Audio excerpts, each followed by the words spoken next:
God, my hair looks dirty today. Dirty, dirty hair. Yeah, I'm just looking at my hair thinking it looks like I need to stop and wash my hair. If you don't know who I am, my name is Suzanne Titkemeyer. I wrote for No Longer Quivering for Pathos for nearly 10 years. I covered the quiverful spear and fundamentalist religion hard for a long, long time. Now I'm doing a variety of things, including reviewing these books, these horrible, horrible books. Hey, Bossy. Hey, Lisa, that I actually read when I was working at Pathos. Today, I am still taking apart Debi Pearl's opus, which is all about neuroplasticity. Last week, I talked about Jill Rodrigues's severely, possibly not true chapter in the very beginning of the book, where Debi Pearl was making all these claims about brain stem damage with this guy and just all this crazy stuff. I have to start with this by saying that neuroplasticity, hey Claire Bear, hey Noelle, neuroplasticity is an exciting growing field in the medical field, and there's a lot of things I just don't know yet that they're figuring out. And I'm glad, because as somebody who's had a couple strokes, anything they can do to prevent that and to help you regain function is good, because I don't have the best function after my last one, especially walking. Walking and balancing are problematic for me. So Debi in this book, she starts with chapter 2 with Jill Rodrigues. I didn't get it completely finished because there was just so much to unpack there. In this part, the second part of chapter 2, Debi is talking about baby brains and her 7 points she wanted to make, as I was calling it, the sloppy 7. The review I'm doing is in Debi Pearl's book, Create a Better Brain Through Neuroplasticity. We're past the Jill Rodrigues portion of chapter 2, and we're going on to Debi talking about baby brains. Chapter 2 is filled with half-truth, like so many of the other previous chapters. Debi starts out by mentioning Pedro's brain damage again, the guy in chapter 1 that she was talking about, how his loving family used tough love to push him through recovery and make him recover his function. Yeah, I hope you guys, having a good weekend. Okay, so she starts talking about imparting self-control and how you teach self-control to babies starting from like 6 months old.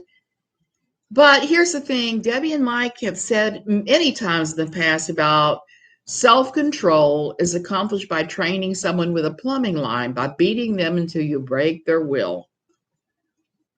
Okay. Jim, somebody's here. Yeah, I think it's Alejandro. I'm very sorry. When somebody shows up at the gate hollering, I have to let my husband know. Our gate is still broken, by the way, so we still have to have that fixed. Self-control for babies. Yes, beating babies to make them self-control. Oh, you got your pants on. Good. This is what she had to say. This is the quote that jumped out to me from this chapter. Science has proven that your child's emotional strength and mental well-being are not inherited, but a product of what we introduce into their world. That is the very beginning. The Pearl's telling you that you have to control everything in your child's world, because if you don't, they're going to get bad stuff. And the thing is, there's ample proof of inherited mental conditions, like some types of bipolar, some other, like schizophrenia, I think at one point was considered to be, and the tendency was inherited, even though it may be trauma that they think. There's a number of things. But there's a tendency towards depression. There are other illnesses that are well established by science. There's studies and evidence speaking to issues of inherited trauma going down many generations. Now, that is a new and emerging field of scientific inquiry that puts Debbie's words to a lie. I mean, I'm so sorry. Here's what she said about that. Every person in their life, their babysitter, every playmate, everything they see, hear, and feel is contributing to their eventual emotional and mental framework. And just like that, we're back at the standard Pearl response, which is to go ahead and isolate your children from everything in the world and beat them silly. You beat them until they are cheerful. Self-control of a baby. Yeah, I know that. These people are pure evil. I agree, Lisa. They're pure evil. They are awful, awful, awful for saying these things. Many mental illnesses are genetic, and hitting children doesn't fix it. It just makes it so much worse. Noelle, that's exactly right. That's what kills me about the way she's talking about mental illness here. Because many times it is genetic. And like I said, you can have generational trauma that goes back generations that also drives this stuff. There, science is just now starting to unpack some of these things, like mental illness, like genetic conditions. There's so many things they don't know, particularly in the brain. Oh, Noelle, I am so sorry. I was lucky. If I'd have been born to the Pearls, I probably would have died from the abuse because I was such a stubborn child. My father would spank me rarely. I would say, that didn't hurt. And he would hit me harder. And it would take a lot of hits to break me. I was just never going to give him the response he wanted. I'm still that way today. There was a situation last month where I had a family member that was attempting to manipulate me, and I did not react the way they wanted me to because I don't do well with other people trying to manipulate me in any way, shape, or form, even if it's my father beating me as a child to try to make me behave. There is nothing violence fixes. You are right, Lisa. Yeah, keep it on trying. It doesn't work. So she starts out talking about how learning starts in the womb and why you should read aloud and sing to your bump.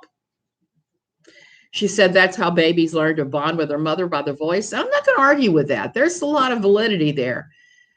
But Debbie never mentions the flip side of that science has come up with this stuff. Trauma, angry voices, and abuse of the mother while pregnant have been proven to result in babies without growth in some areas of their brain. There's actually studies about this. And then Debbie goes on to explain the brain in her simple, incorrect way. Neurons, synapses, and neurotransmitters, she sort of gets right, but then we go here right into the sloppy 7 of cheap explanations of neurotransmitters. Okay, so I'm going to go through all 7 of these. Here's Debbie's quote. Dopamine is often called the happy chemical. Actually, the role of dopamine is far more complex than saying it's chemical happiness. It does provide those pleasant feelings, but it also plays a role in movement, learning, emotional responses. It may even be a player in addiction and is linked to a number of illnesses. Then she goes on to say, serotonin makes you feel important. Another utter lie. What serotonin does is regulate our moods. It works in conjunction with the dopamine.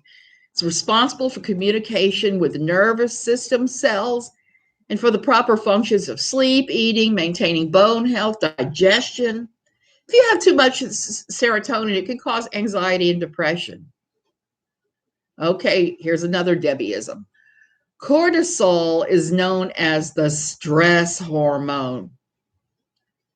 That is way too simplistic and broad of a definition. While cortisol is a steroid hormone manufactured in the adrenal gland, what it does is this, and I'm quoting from a website, I think I got this from Johns Hopkins, or else from Mayo Clinic. Okay, and I'm not writing this. This is me quoting this. Because most bodily cells have cortisol receptors that affects many different functions in the body. Cortisol can help control blood sugar levels, regulate metabolism, help reduce inflammation, and assist with memory formation. It has a controlling effect on salt and water balance and helps control blood pressure. In women, cortisol also supports the developing fetus during pregnancy. All of these functions make cortisol a crucial hormone to protect overall health and well-being. And there's even ailments that are caused by too high or too low of levels of cortisol. There's a lot of misinformation about the role of cortisol in weight loss circles because there's all these weight loss products. People are pushing or seizing on the fact that cortisol as the be all and end all of stress, which is not true. It does play a role in stress, but it's not quite what the weight loss people. Debbie's assumption is meaningless. Noradrenaline is the fight or flight chemical and works with adrenaline. Well, it's not just fight or flight. It's also responsible for your body's response to exercise, your ability to concentrate, your moods. It mobilizes your entire body for action. Endorphin is the love hormone. Again, too simplistic and not quite the whole story. Endorphins can occur when you do things like exercise or you eat stuff you like. Pleasant foods. It's not all love, love, love. Some people, it's released when they eat chocolate. But it's also interesting, it's sometimes released when some people take opioids and it bonds to the receptors. It releases a huge rush of endorphins. I think that when we finally get the answer on why some people are addicted to opioids and some aren't, that it's going to be an endorphin thing. I just have a feeling. Because it's more complex than that. And like I said, this is also a field that science is still looking at. The jury is still out on all of that stuff. And who knows where this is going to lead us. But I don't think that Debbie can claim that this is settled science yet, because it's clearly not. And they said they don't even entirely understand endocrine functions. Oxytocin is known as the bonding hormone. Well, yes, it's related to motherhood. It drives uterine contractions, assists when you're going to breastfeed.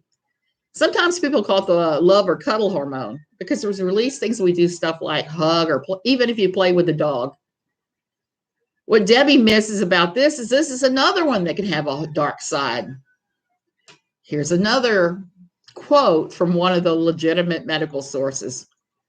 Oxytocin can intensify memories of bonding gone bad, such as cases where more relationships.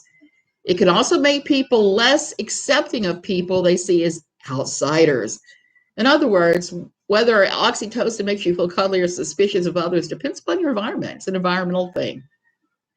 Debbie is just all sunshine and roses and wrong ideas in this end chapter. Literally everything that she's talking about is much more complex than she keeps stating in her book.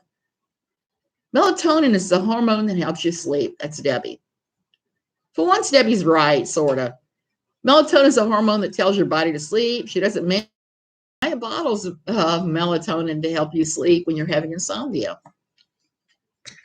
But here is the biggest lie in the entire chapter that Debbie says, quote, unquote, our feelings decide which neurotransmitters because of signals in your body, not because of emotions alone.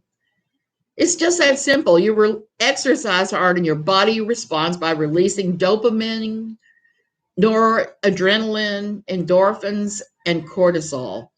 No emotions required.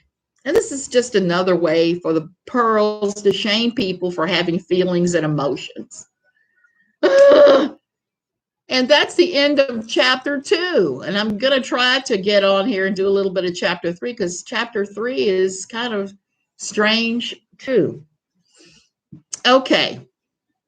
Debbie is saying that one of the biggest things that we need to avoid when we're having a baby is ultrasounds. I'm going to talk about that. Yeah, you cannot control or force your body. It's in a chemical balance. You can't. Oh, Noelle, yeah, that is very brave. And I'm sorry that you went through that. I just have to take a pause and a little bit of a breather here. You do hear a rooster in the background. There are roosters and chickens everywhere here. They don't come in my yard very often because Stinky will beat up on them. And nothing I've done seems to prevent him from doing that. When we first moved here, roosters came up over the wall routinely all the time. I didn't even know chickens could fly till we got here. It tells you what a city person I am. But anyway, so yeah, roosters. We have roosters galore here. And I've got it so tuned out I don't even hear them, but other people hear them. When they visit me, they're like, oh, the rooster's crowing all night. Where's this? So here's some earplugs. Okay, so back to Debbie and her bad brains and her assumptions and all that sonograms, ultrasounds, all of that torture the baby. She gives you a list of stuff you're supposed to do with your baby. And I don't have anything negative to say about it because it's all mostly positive things that are well established. We all know. She tells you to touch your baby because it's important for brain health. I am so sad that she actually spelled this out because I assume mothers do this frequently, touch their babies. I did. She starts talking about how skin-to-skin contact is beneficial. Another one that's a no-brainer. Then she goes on to say that kangaroo care is the best. This is the most redundant statement because she just spends pages upon pages explaining that skin to skin is the best thing for the baby. It's the same thing. Then she tries to show what happens when you don't touch your baby by bringing up the Romanian orphanages of the 1980s and 90s. No, well, I'm not very my cats. They come up with crazy stuff. So the thing about the Romanian orphanages, yes, the babies were not touched in the Romanian orphanages. She says it was because of a communist experiment to see what would happen if you raise babies devoid of human contact. That is not at all what happened. You can research this yourself.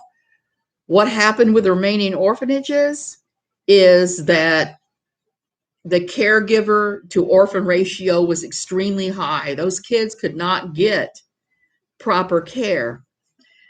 In fact, one of the best books I've ever read about what has happened within the orphanages, and it's kind of a hard read because there are so many misspellings and grammar mistakes, was written by somebody where English is a second language, was a book called God's Forgotten Children. Let me see what the name of the author was. The name of the author was Daniel Farkas on that, okay? He explains what it was like to be raised in one of those places. When you have an extremely low caregiver, a high caregiver to child ratio, where you might have one person taking care of 50 children, this is going to happen. In Zambia, it's even worse. In the orphanages, the child to caregiver ratio approached 70%. 70 children per caregiver. And these are really the human costs of lots of very bad government policies. In Romania, people were so poor that the only way to make sure your kid even got a meal was to give them up to the orphanages. It's just a tragic situation. It's not at all what she's trying to claim it was. Sachevsky was the cause. Yes, he was. He most definitely was. Too many babies, too few staff. That's okay. I knew who you were talking about, and I don't know if I can spell it. My daughter spent some time in Romania on a mission trip, like a couple of months, and she came back with some distinct observations about the children in the orphanages. She told me at one point, she said, "Mom, they don't have souls." And I was like, how can you say somebody doesn't have a soul? How can you say that? She was like 14 the year she went to Romania for the summer, 13 or 14. She said, they don't know who they are. They don't know what they like. When we're talking about kids her age, she was interacting within the orphanages there during the mission trip back in our Funky Town days. She said, they just don't know. They don't know anything. They're just like veal raised in a box. And I thought that was an interesting observation for a kid to make of other kids. The other thing was interesting about Romania for her is she said that they were oodles and oodles and oodles of wild gypsy kids in the streets just running free. They are living on the streets. And I know there's a huge homeless population, at least at that time, of children with zero homes, no supervision, no caring parenting figure. And it's really the aftermath of communism there in Ceausescu. I hope I'm pronouncing his name right. I don't want to be like somebody I know that kept mispronouncing. What name was it the other night? I wrote it down. Betrothed. She couldn't get her mind around betrothed. And here's the thing: if you ever question how to pronounce something, Google is your friend. I use it all the time for Spanish things, so I can actually speak Spanish effectively. Oh, cousin adopted child from an orphanage in Russia. He was sweet, but needed help to full attention. He's good now.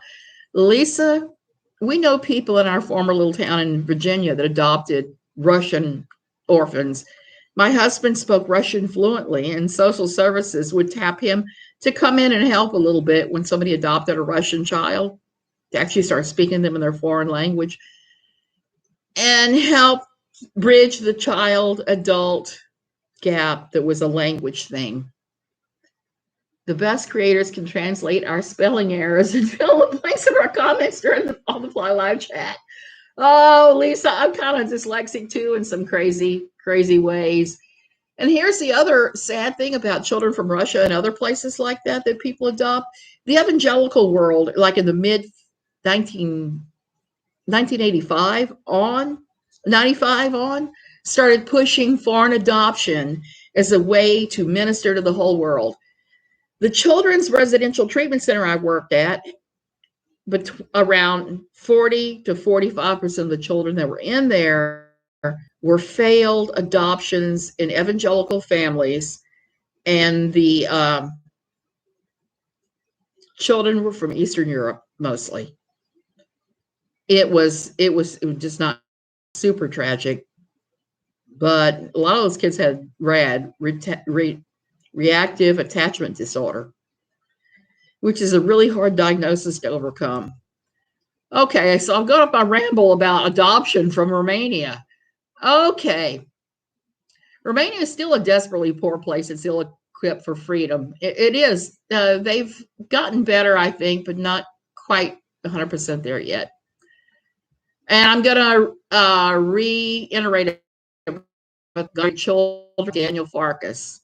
Even though he's a little Jesus-y in the book more than I like, and there's a lot of spelling and grammar mistakes. It's an interesting read. Then Debbie goes off on a screed against screens of any kind. She says, a baby's brain does not interpret the flashing screens of digital media. Okay, here's what I want to know. Who are these people that are propping their babies in front of screens all day? I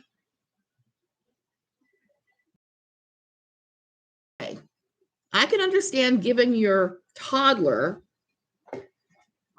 your iPad so that they can watch Frozen for the 10 millionth time just so you can go to the bathroom alone. I fully get that. Because that was one thing that I remember that was difficult for me to deal with being a mother, was the inability to go to the bathroom alone ever again. So there are going to be those times from toddlerhood on that you may say, here, watch does this woman have? None, Lisa. She graduated from high school, but I think that's about the most actual credential that she has. But she says that she studied. Well, it's obvious she's looked at these scientific studies and come up with these things, but some of these scientific studies, she comes up with the wrong conclusion. And I'm about to talk about that too with some of the stuff. So she tries to claim the non-existent problem is ruining a kid's vision from the time they're born for all time and eternity. Then we go to massage therapy. She moves on to hearing, and I like to say fear-mongering over you messing up your child's hearing in the utero by getting, are you ready for it, an ultrasound. She claims that the sound of the noises that kills a baby's hearing and does all kinds of horrible stuff. But here's the thing about that. There have been scientific studies that have been done that debunk that entire thing. That is not at all what ultrasounds do to the body. It's been already soundly debunked years and years ago by real scientists. While it's never a good idea to have excessive testing for anything, the usual ultrasounds that you get during pregnancy won't harm your baby or his hearing. Then Debbie goes on to order you to talk to your baby to develop language skills. Who doesn't talk to their baby? Again, it's a no-brainer. We all do it. We all talk to our babies. Even when we use baby talk, it's still talking to your kid. She moves on to talking about children's sleep, gives a bunch of advice about sleep routines. Wrong, that you are not a proper mother and you don't know what the hell you're doing and you're spoiling your baby. Babies wake up in the middle of the night for a lot of the same reasons that adults do. Everything from insomnia to, well, maybe they don't wake up worrying about how to pay the bills or rehashing what they said to so-and-so. I'm a big one for not sleeping because I'm thinking about the smart ass comment I should have made to somebody who was being an asshole. You can't spoil a tiny baby. Absolutely right, Noelle. You cannot. And that is one of the things that kills me about her theology. And then she goes ahead and just completely repeats her misunderstanding of oxytocin and says that's the key to getting your kid to sleep. She says that laughter is good for your brain. That's true. But she doesn't explain that the kind of laughter that her and Michael do, that it's at the expense of somebody else, is the kind of laughter she's all into. She is all into humiliating other people. She tells all these stories about how she runs up on the kids that are interning at her organization and Michael and others and bangs on the toilet door while they're sitting down. Just all kinds of really awful pranks that a decent person does not pull on other people. And then we get to the weirdest part of the entire chapters. She starts talking about rough and tumble play. She spends pages and pages and pages talking about daddy roughhousing with the kids for bonding reasons, and that if you don't let your husband roughhouse with the kids, there is just no telling what your child is going to turn out like. They're not going to trust their fathers if they're not getting roughhoused. And here's the thing. We've all seen the inherent casual cruelty practiced by Michael Pearl.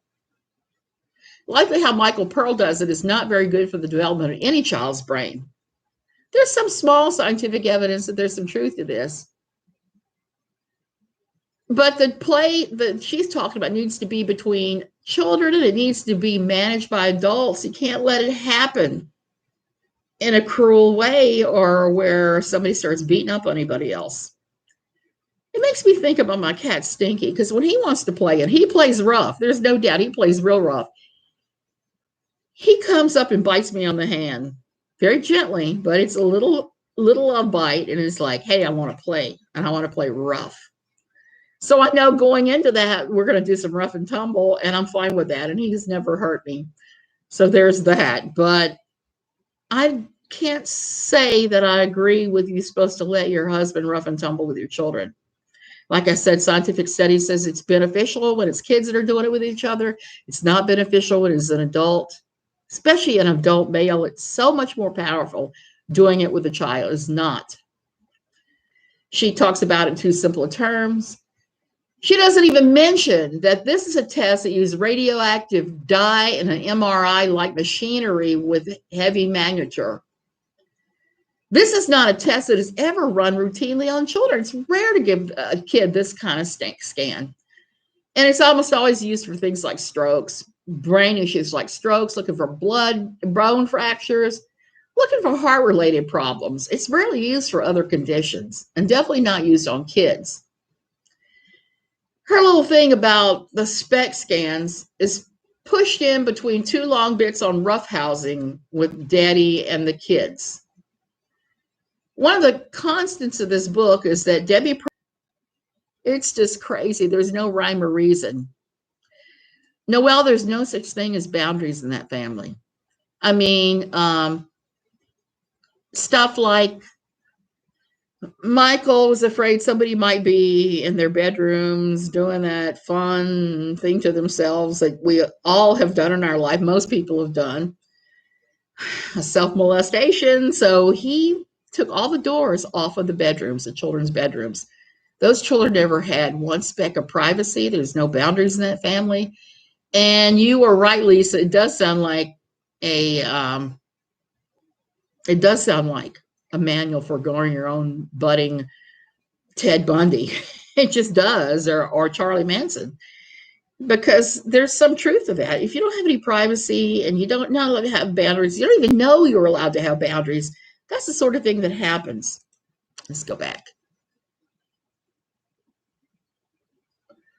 So she talks about the SPECT scans again, and she prefers no ultrasounds. Ultrasound is a test where harmless sound waves pass through your body. The SPECT scan is detection of radiation is too good. The pearls do not control my internet, but I am buffering. I can't spell. Go. I'm back. Okay, here I am. I'm writing that I'm getting ready to go. Okay, we're at the end of this these sets of chapters, because it is just so much to unpack. There is no way that I can possibly do this book, the entire book, in one go round. And I don't want to do that. The other ones, the silly fictions I was going over, those are one chapter things and you're done. You do one explanation and you're done. This one is multi explanations because it's so incredibly awful and toxic. When I do Lori Alexander's book on the power of the transformed wife, it's going to be the same thing. I'm going to go over that chapter versus chapter. This time I'm trying to do 2 chapters at once. Because with Lori Alexander, it's just like this Debi Pearl book. There's so many toxic ideas to be unpacked that it would do it a disservice to do a quick 20-minute video and say, this is toxic. So I'm going to go over that one too. Especially with the Lori Alexander. I do too. Noelle, been wanting to do this forever. The Lori Alexander one, there was a chapter on how to reach financial freedom where she said exactly 2 things. Never use a credit card, buy used instead of new and save the difference. There was such a whirl of things that she was missing that I actually wrote like a 3,000 word document where I broke down how to use credit responsibly. That was a much better idea on how to handle things than this whole buy used instead of new and save the difference. Why would she even do that? It tells me she's never handled money before. That's exactly what that chapter told me in that book. So that book is going to be another one. This book is another one. Doesn't Girl Define follow Debi Pearl? I think they do it to a certain extent. I have not kept up with Girl Define. When they started getting married and having babies, and they spew out the same stuff all the time. And it's pretty bad. So at some point, I probably will read one of their books because I actually had a couple people that reviewed the books for me. So I have not actually read those books. Yeah,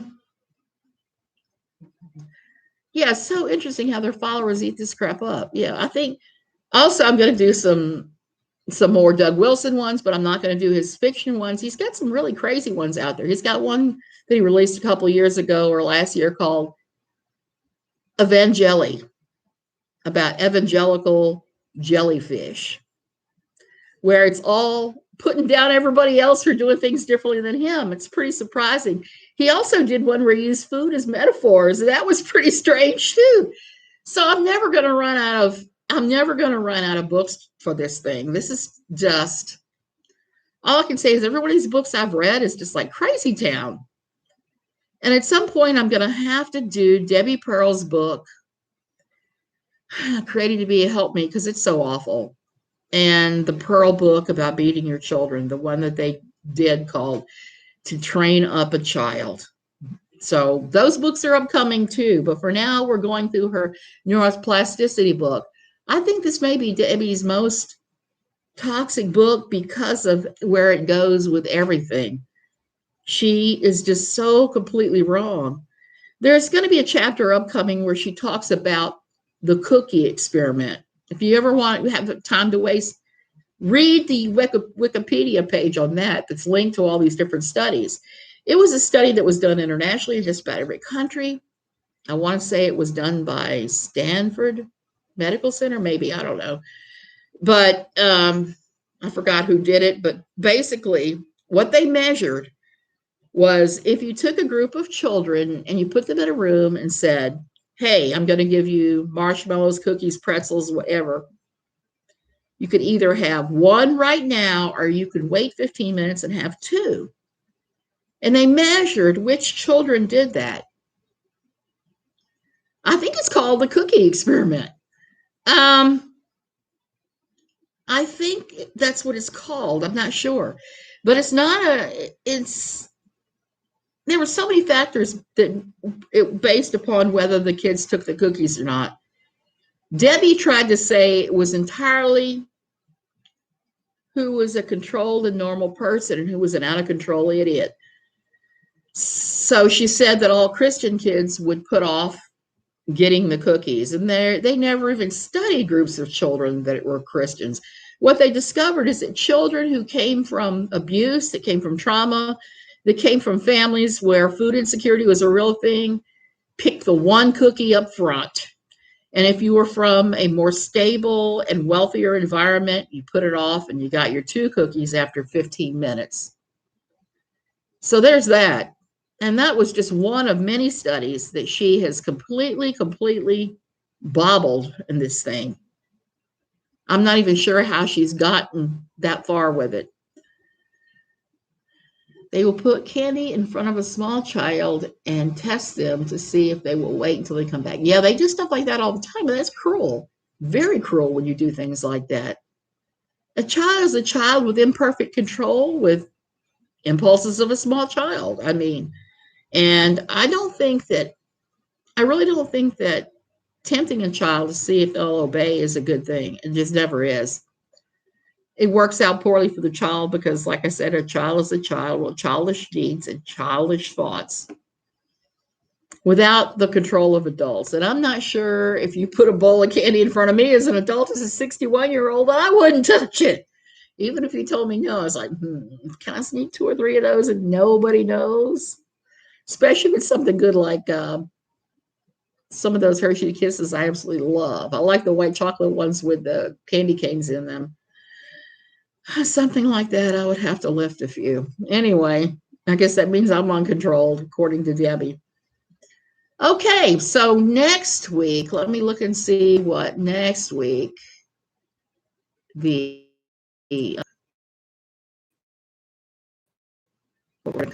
going back and rereading my notes on this, up with this. Next week, it's all about what music does to kids' brains. And it's, again, taking studies and twisting them. My little nephew likes to tell people he would rather have broccoli instead of chocolate. Oh, Lindsay, that is rare. You don't find many kids that do that. You guys have a great weekend.